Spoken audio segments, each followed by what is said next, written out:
Professor, Physician, Epidemiologist. I am Dr. Sri Banerjee.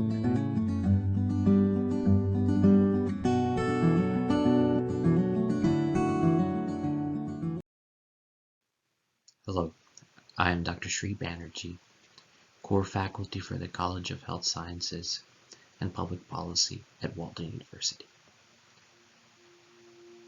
In this clip, I'll be going over Sustainable Development Goal number 3.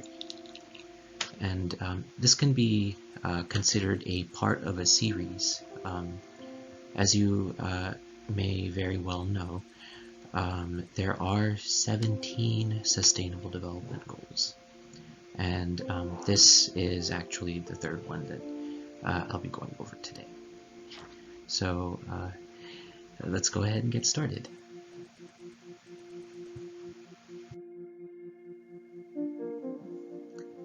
So, what is the third Sustainable Development Goal? Well, the third Sustainable Development Goal is ensure healthy lives and promote well-being for all at all ages. So once again, ensure healthy lives and promote well-being for all at all ages.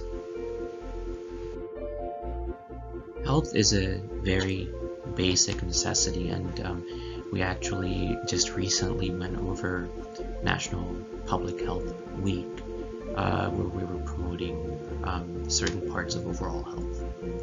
So what are the main goals, targets that are needing to be met by 2030? And some of these targets are, of course, off course. The projected targets will not meet the 2030 end goals due to various unexpected occurrences like the pandemic. So once again, number one, reduce maternal mortality. That is crucial to achieving Sustainable Development Goal 3. And then end all preventable deaths under 5 years of age. And then fight communicable diseases.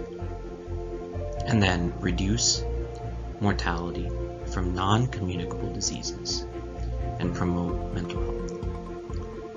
So these 4 targets are part of about 9 targets that are in Sustainable Development Goal number 3.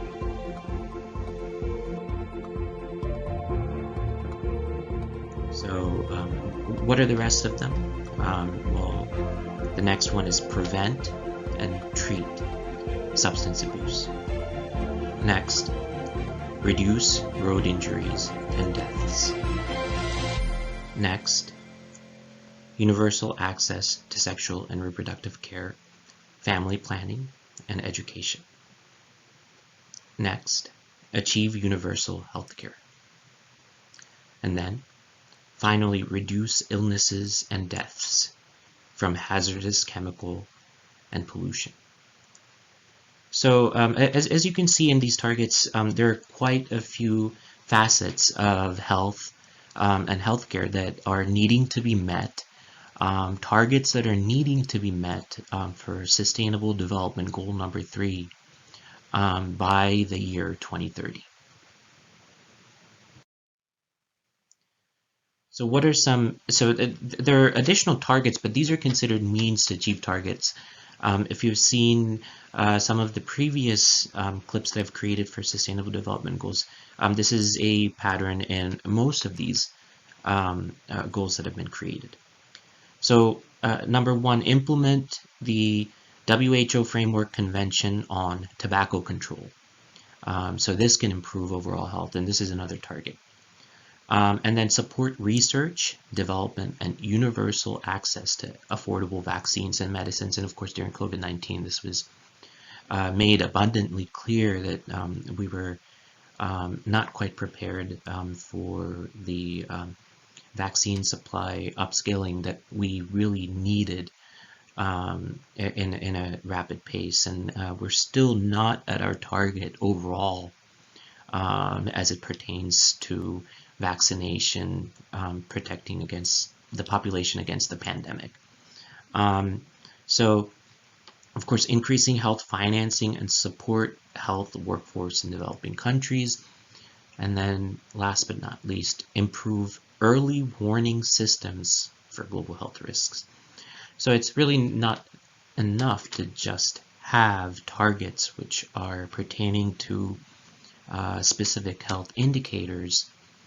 It's important to know how to achieve these targets, and it's even more important to know specifically how we can prevent future collapses or interruptions in provision of healthcare when there are unexpected emergencies, such as the pandemic that we experienced for over 18 months and quite a few months, and we're still grappling with.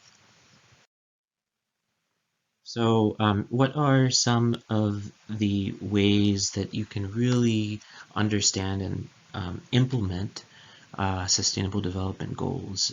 So it's important to, I really like these four terms: engage, accelerate, align, and then account. And if you have some of these facets implemented and in place, then you can really implement programs and ensure that they're implemented in a sustainable way. And let's not forget that the main focus, the main term that is really key is sustainability.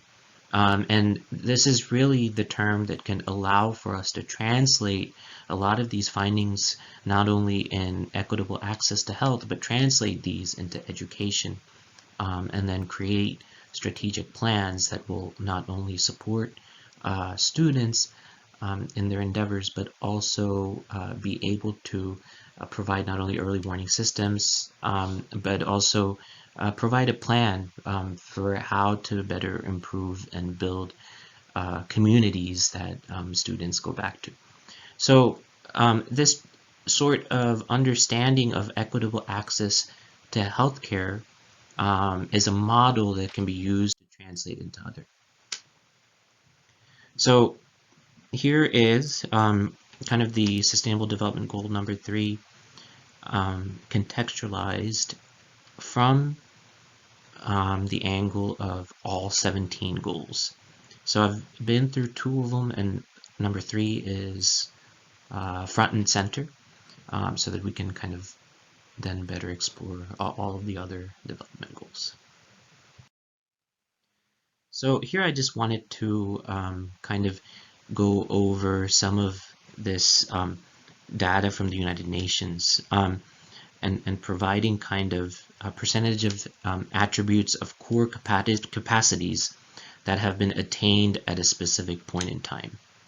So this really goes into some of the functions that are really important in understanding international health regulations and the capacity building. So sustainability is all about also capacity building and understanding and making sure that you have the provisions needed in order to understand health. So zoonotic diseases is something that is really front and center here. I emphasize One Health a lot because there is a very close connection between human, animal, environment, sort of this triple approach.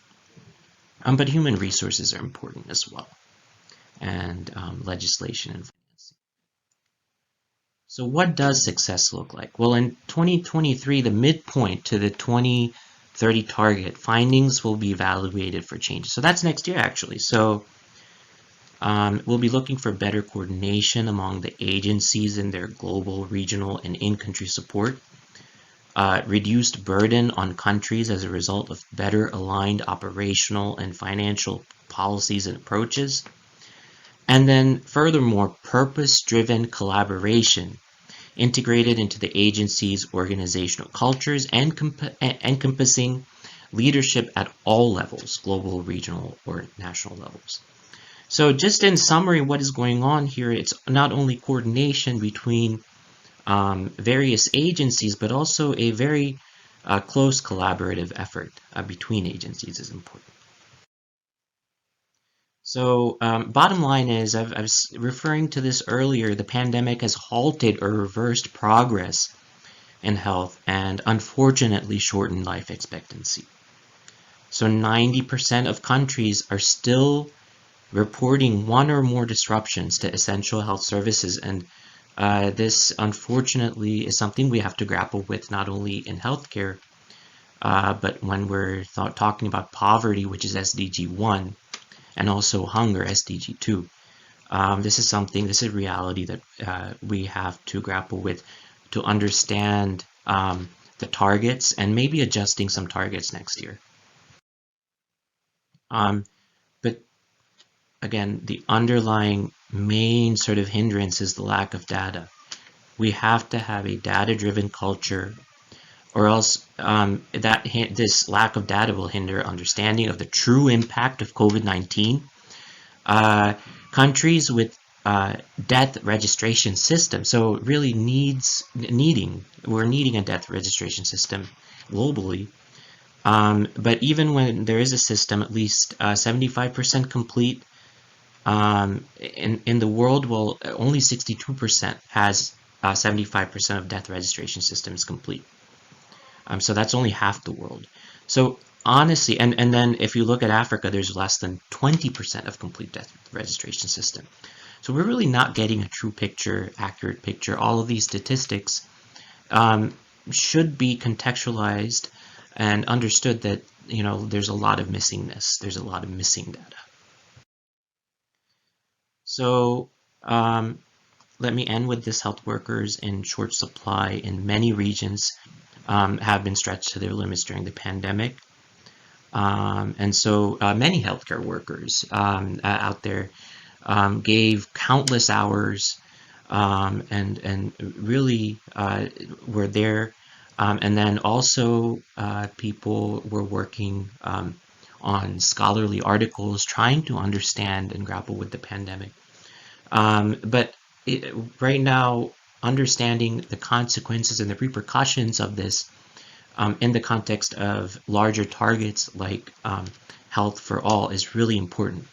And I end this video with a message of hope that we have many wonderful scholars, wonderful people working globally, trying to understand this, trying to better address situations and unexpected occurrences. And so we have to pool all of our resources together. We have to come together, and we need to make sure to address these issues and stop engaging in wars, and try to come together and address these sustainable development goals. Thank you for listening.